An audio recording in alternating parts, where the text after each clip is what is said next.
All right. Welcome, everybody, to Brooklyn Raga Massive's weekly online workshop concert series. Brooklyn Raga Massive is a 501c3 collective of musicians who are rooted in South Asian raga music. And we mix it up with lots of different musicians. We've had weekly events for 10 years, now online and in person. We have our big Ragas Live Festival coming up this Friday at Pioneer Works. You can catch the audio online. Go to ragaslive.org. I'll put the link in the chat here. And but of course, come in person at Pioneer Works in Brooklyn. And we're really thrilled to have Aaron Shragge with us today. Aaron, how you doing? Hey, how's it going? I think I'm You hearing your me audio, double? hearing the audio come through a little late for some reason through my headphones. Okay. I'm still hearing what you said 2 minutes ago. Oh, are we But back now?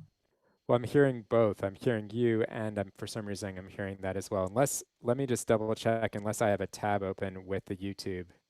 Yes. Make sure that YouTube audio is down. Yes. Yes. Okay. I was listening to There the we stream go. at the same time. That that has happened before. Okay, good. I don't feel And so will bad. happen again. Okay. We've learned a lot in a year and a half of trying to produce online events. Oh yeah, Um, definitely. it's been a lot of fun. And Aaron and my name is Neil Murgai, by the way. I'm the artistic director of Brooklyn Raga Massive. Mm, And over the pandemic, Aaron and I have had a lot of interaction. He lives in Massachusetts, and I'm in Brooklyn, and we've done a lot of working online to play music yes. together. And but I'm thrilled to feature you today. Aaron is a Thanks. trumpet player, shakuhachi player, well, dragon mouth trumpet player. We still Oh, yes, you say can still dragon use mouth, that name. I think the newest iteration that he was calling it a Shragge phone, which, Shragaphone. I love but that. yeah. I think I vote for that one. Oh yeah. I Aaron has been a part of our collective for since close to the beginning, and he also plays Indian classical music on his slide dragon mouth trumpet, and he's also a music therapist.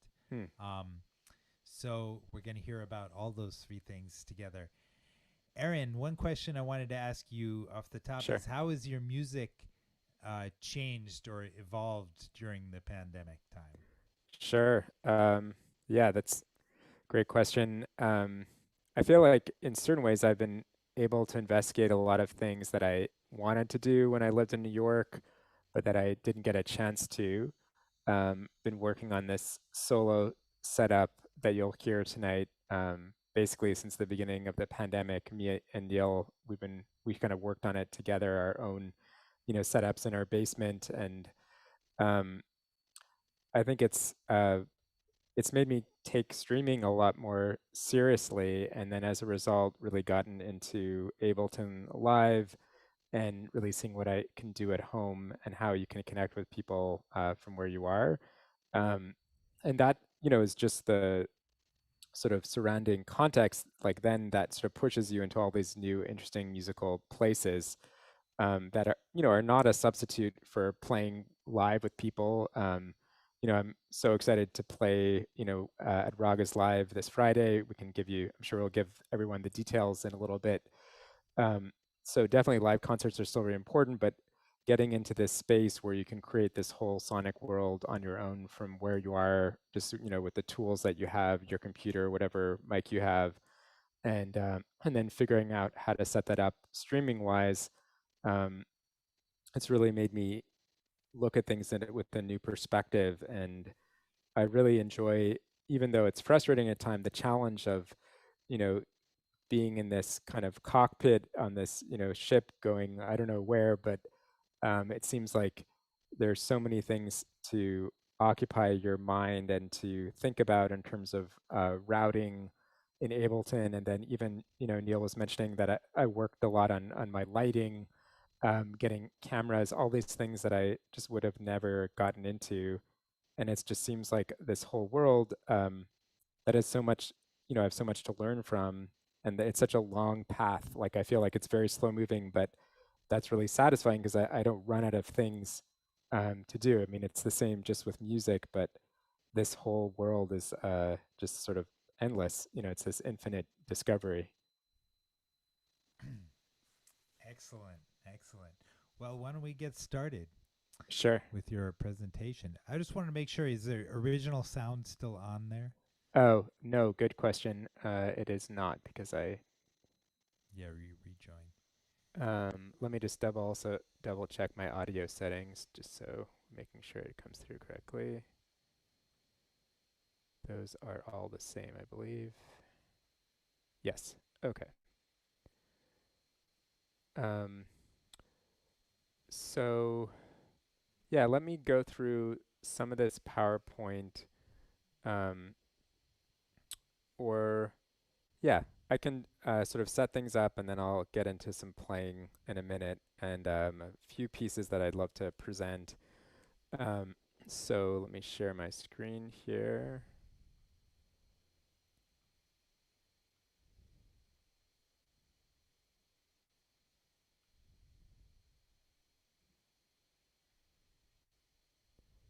Okay, is that coming through? Yep. Yep. Great. So this is actually from my thesis that I wrote at NYU in 2013. Aaron, you can close your settings box right underneath there. Oh, sorry. There Okay, you go. thanks. So, yeah, my thesis in 2013, and I was surprised in looking back at this that it held up pretty well. The language that I used back then, I think it can always be refined. Um, at the time, my internship was at a HIV day clinic in Harlem, where I ended up getting hired there and working there for about 7 years before the pandemic and everything sort of changed. Um, and so one of the things I was thinking about is trying to bring my artistic practice, or, not in terms of like visual art, but artistic as your artistic identity into a therapeutic context. So this is some of the definitions that I thought of back then. An artistic approach to music therapy. Music therapy, when applied to its full actualized potential, exists as an artistic practice. The artistic practice of music in its highest state expression exists as a limitless healing potential of the endless reintegration transcendence of the self.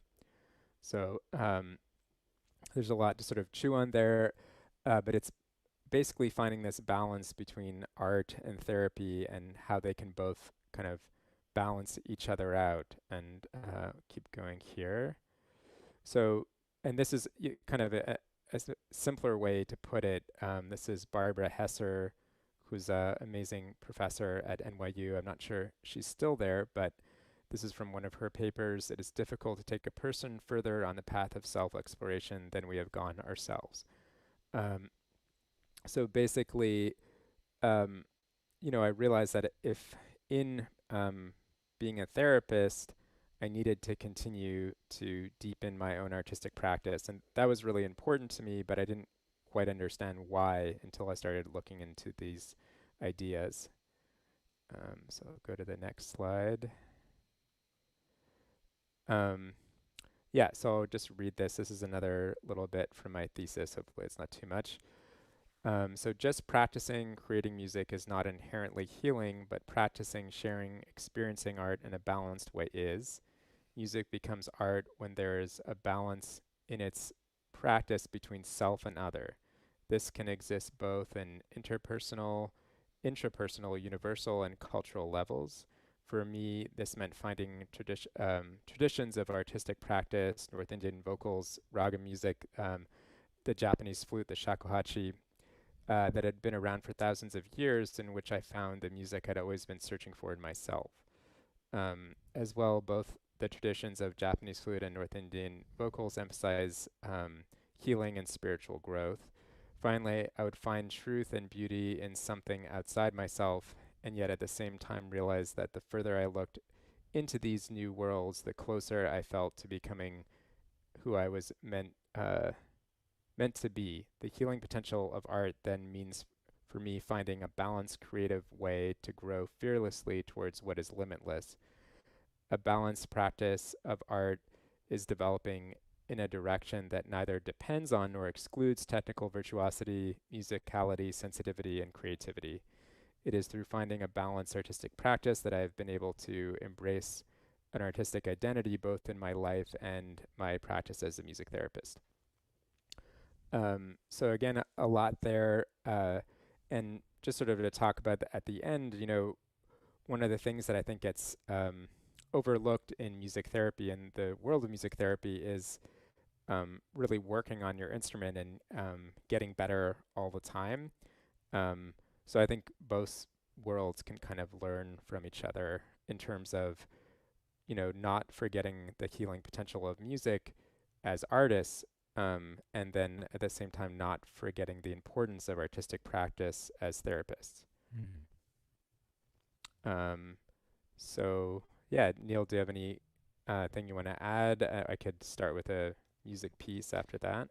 I just wanted to know a little bit about. I assume you played trumpet, since you were a kid, Sure. right? Should I And stop then sharing the screen here, or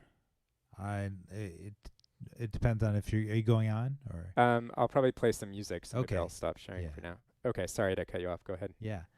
So I wanted you've probably been playing trumpet for a long, since you were a kid, and I was wondering at what point you picked up shakuhachi, and then also at what point you started to incorporate raga music into your playing. Sure. Um, so they happened relatively around the same time. Um, I started playing trumpet when I was 12 and sort of had this spiritual connection with improvising that was really important to me um, when I was in high school. And then the And that was shakuhachi, that in like jazz good. band and stuff. Yeah, Yeah. Or there was jazz band at school, and for me, actually, it's kind of funny when I think back at it now, but it was like my peak experience was playing along with Jamie Aebersold at lunchtime. um, but again, there was even though obviously the background music was pretty static, but I was in this sort of solo practice of like I was spending this time alone, and then in my last year of high school, I like convinced the guidance counselor to like drop economics and give me a spare. So I had like two spares a day to practice, and I would get there early in the morning. So there's a lot of that time spent in that kind of place of being mm, alone. wow, Um, excellent. so yeah, then the shakuhachi came later. I think I had actually heard of it from a friend of mine, but I never thought much of it, like because I had started practicing Zen meditation, which has been a really important part of my life. Um, but then when I got to New York, coincidentally, Ronnie Selden, who would then become my Shakuachi teacher, was performing next door to New School, where I started my bachelor's in the jazz program. So I went to his concert at the Tenery Cultural Center on 14th Street, and I thought I would just learn about the music. I had started listening to it and checking it out a little bit, and he has this very kind of he's an incredible teacher, but also he's a little bit of a salesman, and he kind of was like, "Oh, sure, I'll teach you." And then I showed up at my lesson, and he was like, "Here's your flute, and learn these notes for next week." And I was sort of, influenced and sort of like just thrown in and open to these kinds of things at that age. Mm. And so I just started playing shakuhachi. Um, and I'll just say a little bit more about that. One thing that was really helpful for me too is that my Zen teacher was a really big fan of the shakuhachi. And once she found out that I was practicing it, she pushed me, probably before I would have ever thought to perform, but to play during Zen retreats. So a lot of my beginning experience was practicing the shakuhachi and performing during these long meditation retreats, and that really shaped how I approach the instrument, and just that experience was very profound to be having in this state of sitting for many hours at a time and then being able to share music with people who have also been sitting that long and are so receptive and open to it. Hmm.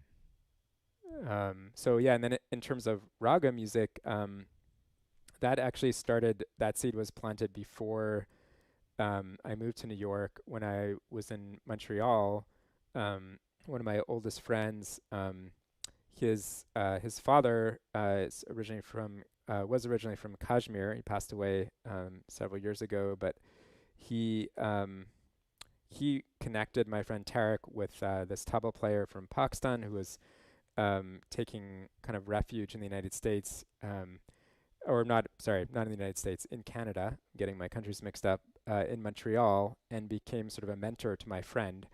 And that's how I was sort of brought into, and this beginning exposure to Indian classical music was through this tabla player, Dawood. And he, didn't speak that much English and was very mysterious. And, I was, again, like very young myself and just sort of completely absorbed and impressed and amazed by him. And we would do these recording sessions together at my friend's Tarek's studio that he was making in his basement. And I didn't know anything about the music, but we would just play, and that sort of just became this exposure. And then when I made it to New York, I got in touch with Michael Harrison through the New School, and then started studying Indian classical vocals. And that's sort of really when I started taking it more seriously in terms of study. All right. Thank you. All Yeah, of right. course. I just want to let people know if they have any questions for Aaron, you can write them in the chat. Yes. But you want to start the music? Yeah, sure. Let me play some music for everyone. So I'll kind of do a little mix of what I would do with a client. It's a little more open here, but I'll start by playing, you know, sort of more traditionally in the style of the shakuhachi, and then I'll start adding some loops and effects to that. And so for people listening, you're welcome to just listen in any way you feel that makes sense for you, of course. But if you want to kind of get into this space in, in terms of the way I apply this music in therapy, I'd recommend just a few things to do that will get you to that place. One of them being to be physically still while you're listening to the music. There's nothing wrong with moving to music and getting into kind of like a trance-like state through dance, but for this context, being still can really help us focus internally. So being physically still and being aware of your breath while you're listening. So as though you're listening with your breath and not with your ears. So those two things, and I'll play for a little bit on the shakuhachi.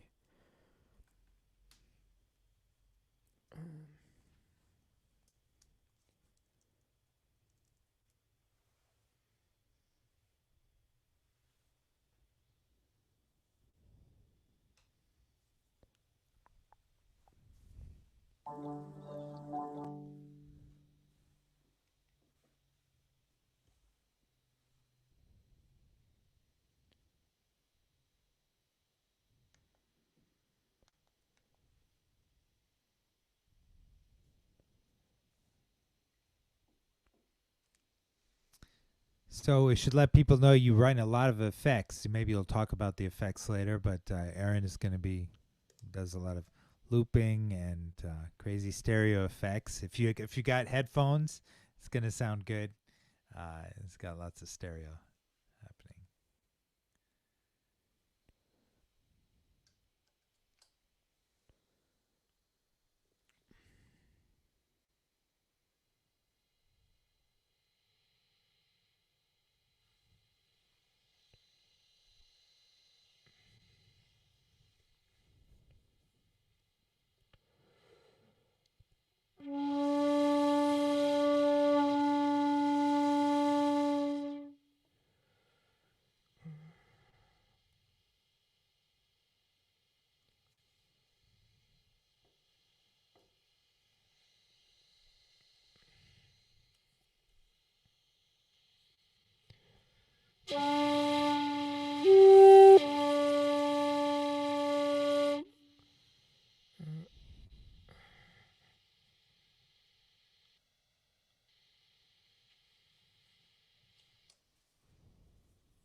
Amazing. Yeah, Beautiful.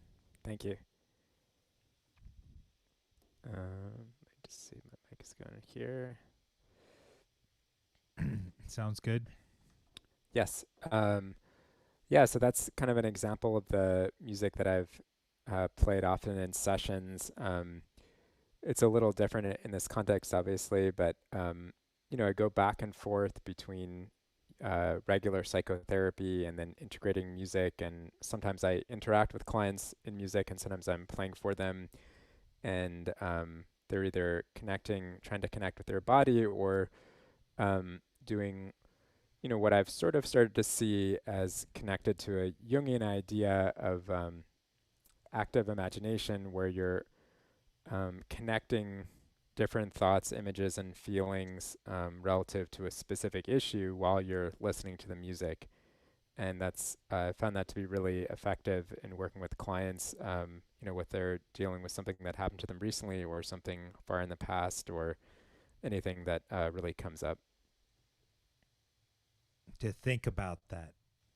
Yeah, to sort of let your mind go where it needs to go. So you start with establishing that meditative state, and I might, do several sessions where we're kind of working on that, and then you allow that, for instance, something that could have happened in your childhood, that's often something that clients are working through, and you allow yourself to go back there and see where your mind takes you. But the difference in just like thinking about it is that, if you were just thinking about it on your own, is that you have the music that's grounding you in your body in the moment as you go on that exploration.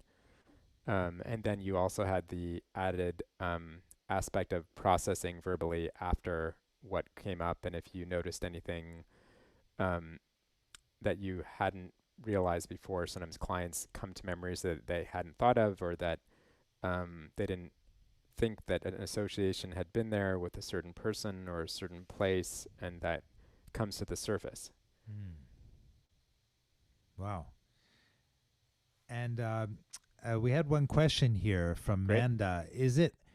Asking about the shakuhachi? Is it open at the top like an Andean quena, or do you seal it with your lower lip chin to play? And would there be any link between the instruments? Huh. I'm not actually familiar with that instrument. Are you, Neil? Could you I'm tell not me a bit? familiar with it either. Maybe Okay, she'll let us know. sure. But do you seal it with your lower lip or chin to play? Yeah, I guess it's kind of like if It's I could open at the top, right? Yeah. yes, correct. It is open, and the best analogy I can think of is, blowing over a bottle. But the only difference, as you can see here, is that there's, whereas a bottle would be completely round all the way um, around, this has, this very sharp angle here where you have embedded some water buffalo horn, and that's what cuts the air. But in terms of like how the sound is produced, it's by blowing across this open hole, which it goes through the whole instrument. So yeah, let us know if that answered your question, or if you have any follow up with that. Great. And so you often use the effects and stuff when you're working with clients, and Yeah. So that kind of brings me to another point I wanted to talk about, is just this integration with technology. I'm just going to turn down my monitors a bit.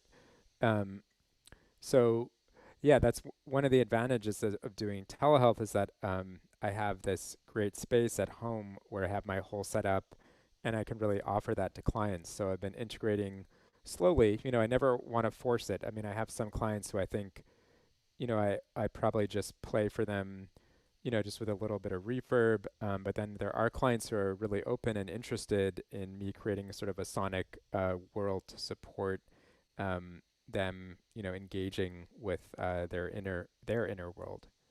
hmm. Wow, amazing. Um, yeah, so I can talk a little bit about the effects, and then that can kind of transition to some of the more interesting effects that I've been, exploring as an artist, that has sort of been moving me down this path, and allowing me to create more sonic possibilities for clients and for audiences as well.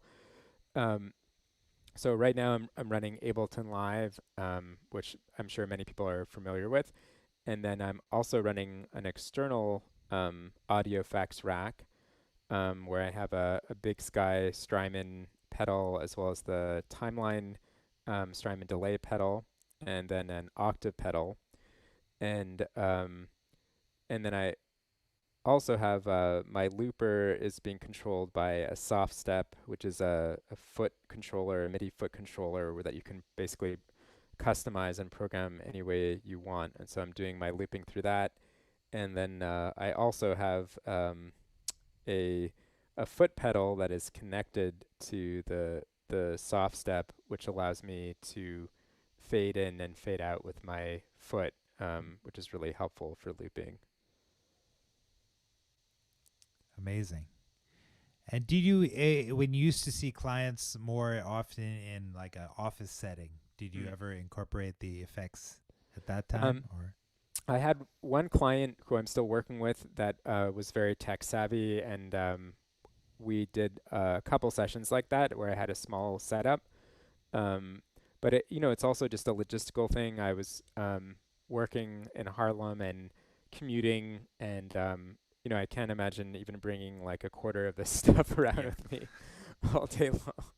Um, I mean, you could. It's not impossible, and I hope to at some point see clients in person in this space. Um, mm. but I can talk just briefly about this is something I have in the PowerPoint, but I can just bring it up as Please, yeah. there's this article that was I can provide a link to if anybody's interested through the New York Times.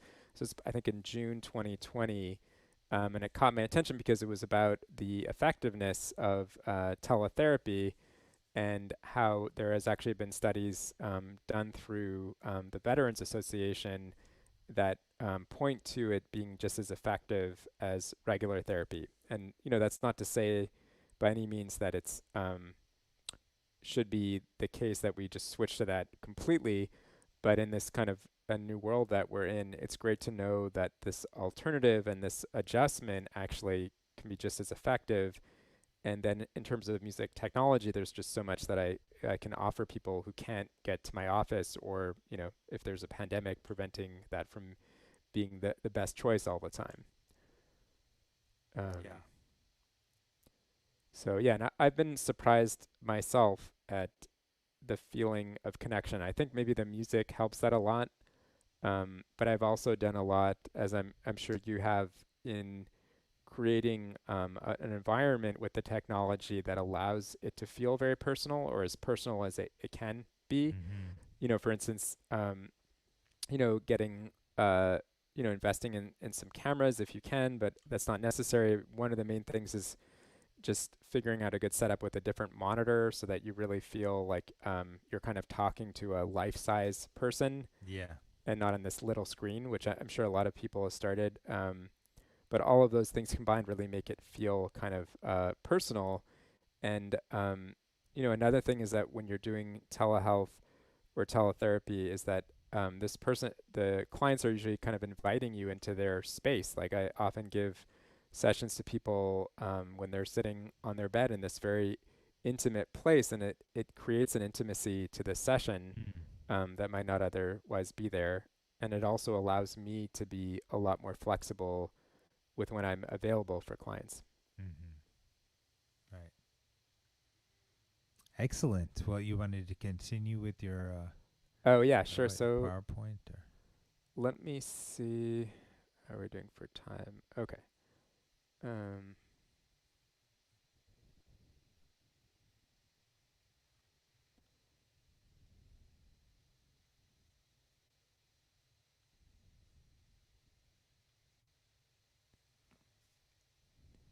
okay. Is that coming through all right? yeah.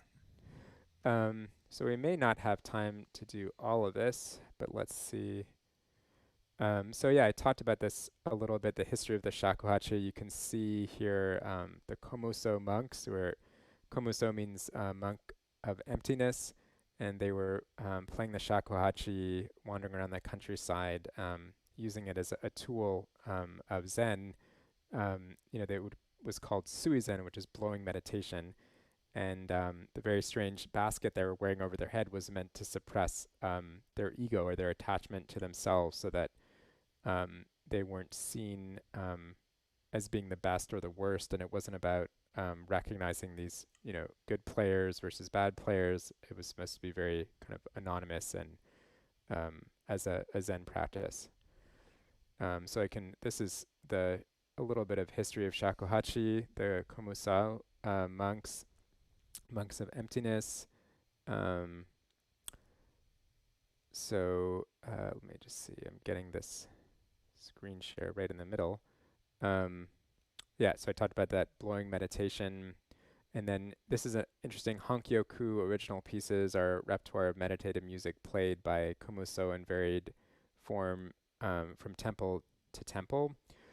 Um, so each temple would have a few different signature pieces, and often monks would practice a very small repertoire their entire lives, but it was meant to be this deepening meditative practice. Um, so I'll go through this. Also, there's the unique qualities of the shakuhachi that make it valuable for mindfulness practice for Zen, and then make it, as a result, very useful in therapy.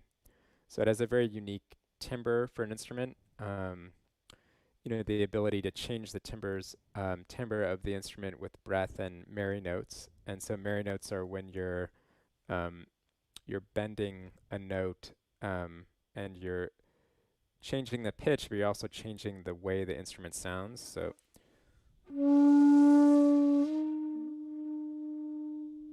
I'm going up a semitone, but the volume comes way down, the breathiness comes out of the pitch, it becomes very kind of small and contained.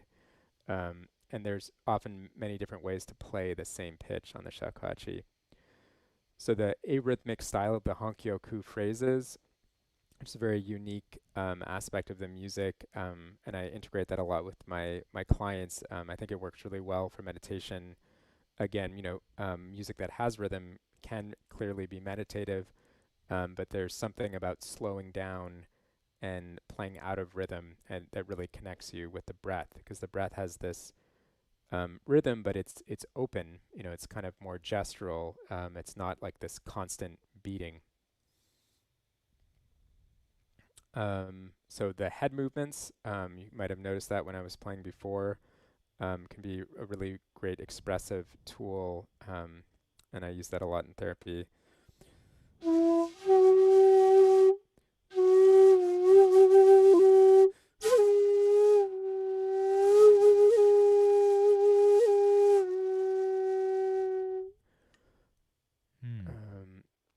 So there's a large amount of air to a small amount of sound, which is a very different way of being.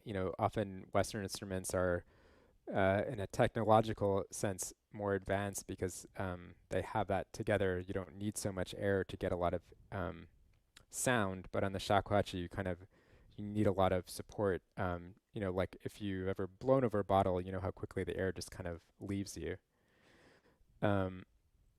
This is a quote from The Heart of Bamboo by Kurahashi Yodo, who was my teacher's teacher.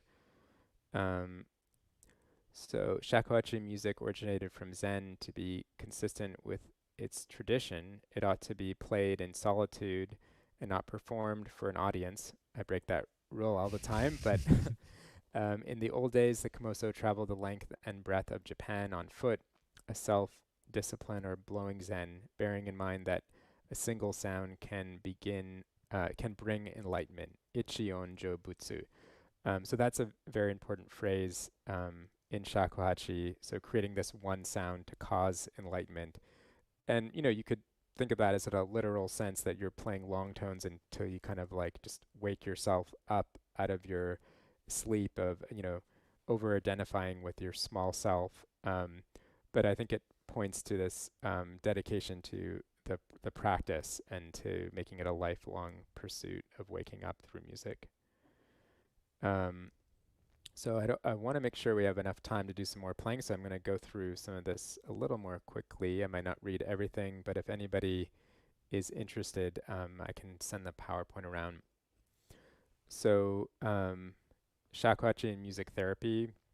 So use Shakuachi as a support for breath-centered meditation. We talked about that a little bit. Use Shakuachi as a support for active imagination centering relative to an experience issue. We talked about that as well.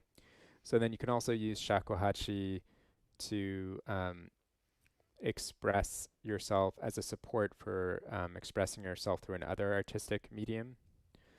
And then call and response, that definitely works online, even with the latency, and especially if you're working in a sort of arrhythmic context. Toning along with the shakuhachi can also be really helpful. And then shakuhachi and open form improvisation with the client.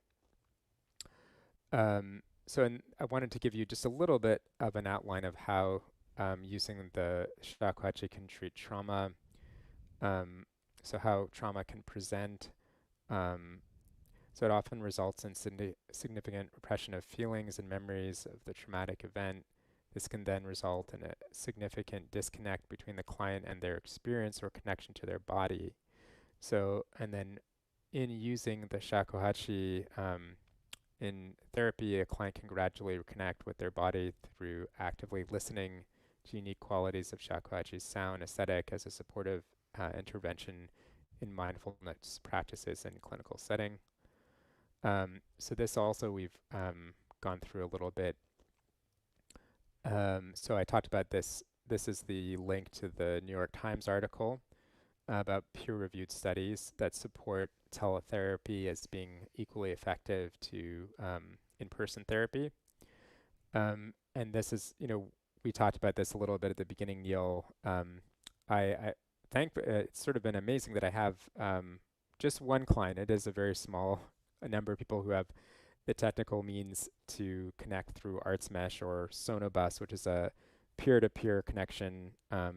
So there's much less latency and higher audio quality than Zoom.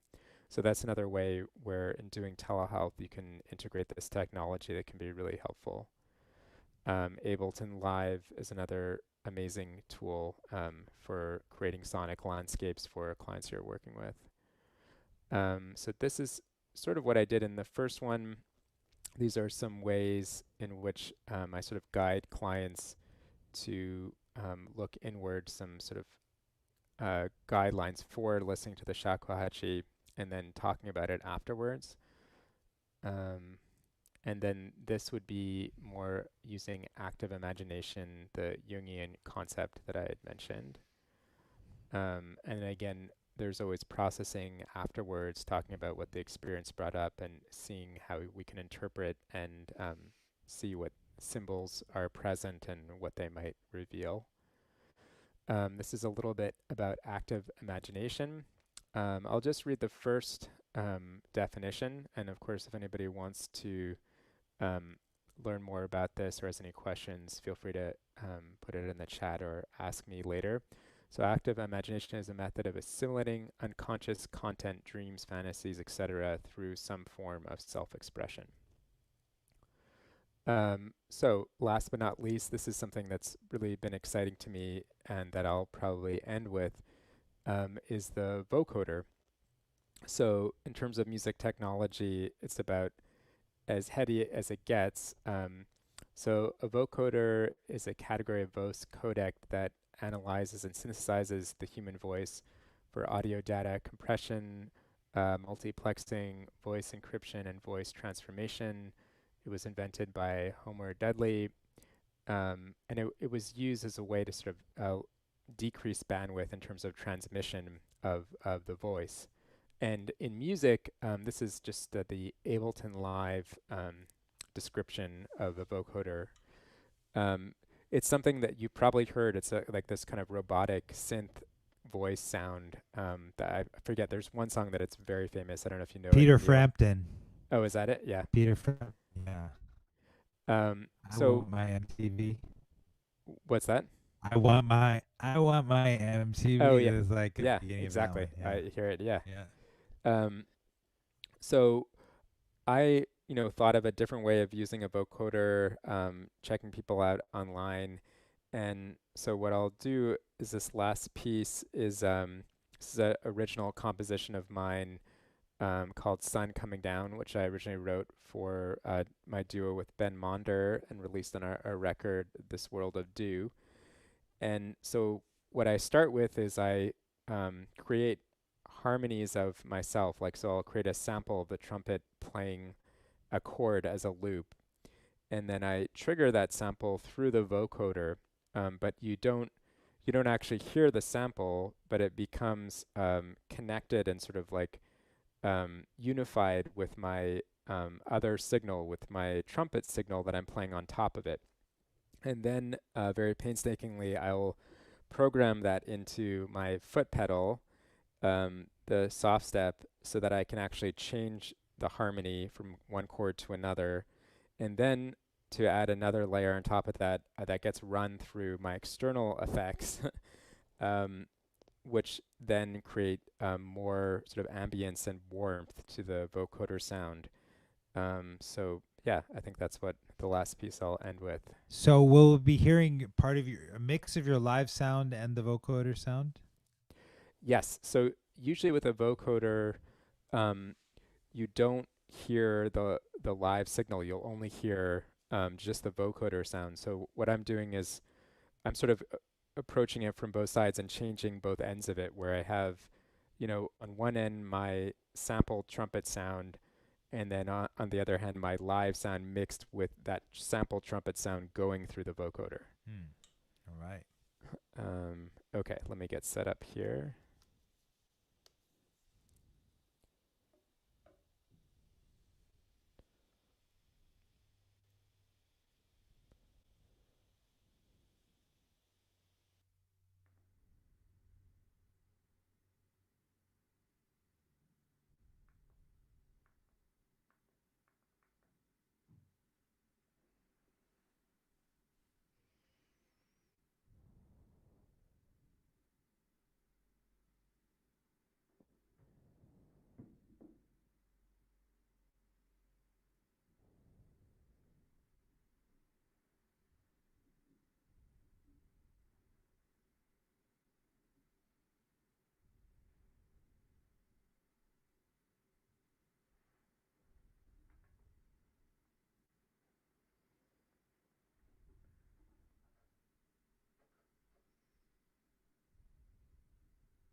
Wow. So I think my computer might have been glitching. I don't know if that came through. it was a little bit of glitching there, but really beautiful. And I'm just curious, just to nerd out a little bit on the technical side of that. So Sure. you're using the vocoder to it's controlling the pitch of and the volume of this other sample that you created in multiple keys. And Yeah, so I'll I'll go through um the tune and so I could actually, yeah, I don't know if it's helpful to share my screen here in Ableton if we have a second for that. sure. Um that might be a good way to just sort of talk it through. Let's see, which one is it? Oh yeah. Okay. So are you seeing that? Yeah. Okay, great. So you can see that I have Sun Coming Down listed here in its own track.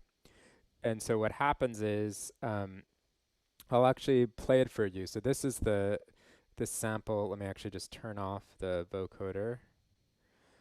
And so this is the sample that I'll create beforehand, and I'll basically create this for just get this menu out of the way. I'll create this for each chord change, so you should be able to hear this come through. So can you hear that? Yeah. So yeah, these are the chord changes of the tune, and I'll basically create a loop for each of those, and I often use the Strymon Big Sky pedal for that because there's a reverb on there called Shimmer, where you can choose two different pitches, and so that makes it easier to fill out the chords. So I forget exactly which note I started with here on this B flat over G flat, but I'll figure out the intervals, and that's where it's sort of very time consuming because you have to figure out what the melody note is and then where to set the other two pitches and then what note to overdub on top of it in your loop. And so you basically create this palette of samples, and then I turn it off, and then it becomes so I'll go over here to my effects. So in the vocoder, which I've added to my trumpet effects track, and so here I have my external effects. So actually maybe I was peaking, that might have been the problem. And so the vocoder is running through Sun Coming Down, and so that's where they connect. Mm. So it's taking the audio from that and it's sort of blending it with this effects track. And then it because they're connected and that I'm playing the right melody notes over the right chords that are being triggered through the pedal here, it all kind of comes together. And then with a regular vocoder, you just have this way of creating inflection, and it sounds very robotic, but you have this kind of pretty big sound that's your signal then ends up being connected to. And then to sort of increase the warmth of that and kind of the depth of that, I'll then run that through my external effects again afterwards. Hmm. Amazing. So the vocoder, the signal from the vocoder is it's take the kind of timbre and volume, Mm, but not so much, and it's using that to control other stuff, but not so yeah. much the pitch. Is that correct? Or Um, yeah, it does actually take. So what happens is any note. So the samples, when you play a note that's in the sample, it sort of gets it comes through more with the vocoder. So for instance, if I played a different chord over this first chord B flat over G flat, if I played notes that were outside, it wouldn't resonate quite the same way. But every time I hit a chord tone, it kind of it connects with that signal, and it really sort of creates a lot of ambience and texture when it connects to that. well, it's really beautiful what you figured out here, and we're so happy you've shared it with us. Oh, Thank you. thanks. Yeah, Did you you're very have welcome. Yeah, did you have any other thing that you wanted to To share share, today? yeah, I guess just to leave it open to anyone if they want to contact me, if they're curious about music therapy or this integration of technology, and just want to have a conversation over email. I'm very open to having people reach out and let me know what they're thinking about. I guess I can tell you my next stream. I've been doing monthly streams on Twitch. I know we have some very big stuff coming out with Brooklyn Raga Massive before that. Um, but I will be streaming live on Twitch on the 27th of November at 9 p.m. So let me know if anyone is interested in checking that out. Great, great. And you can stop that screen share there. Oh, sure. And you will be able to catch Aaron and myself and an orchestra of about 19 or 18 of us um, at the Ragas Live Festival this Friday, performing our original piece in D, inspired by Terry Riley's in C. But it's our own thing based on ragas, and Aaron has been a big part of that. Was in last year's Ragas Live Festival too, Mm. and so we look forward to playing some live music for you. And but we've been really fortunate to have this live music from Aaron. Thank you so much, Aaron. It's been a Oh, yeah. pleasure. Thank you so much for having me, Neil. It's just wonderful to have a musical family as such, and it's wonderful to stay connected with everybody as much as I can, even though I'm no longer in the city. All right. Well, and thank you all for tuning in, and we'll see you. Uh, we'll see you at the next one. All right. Bye now. Great. Good night. Thank you.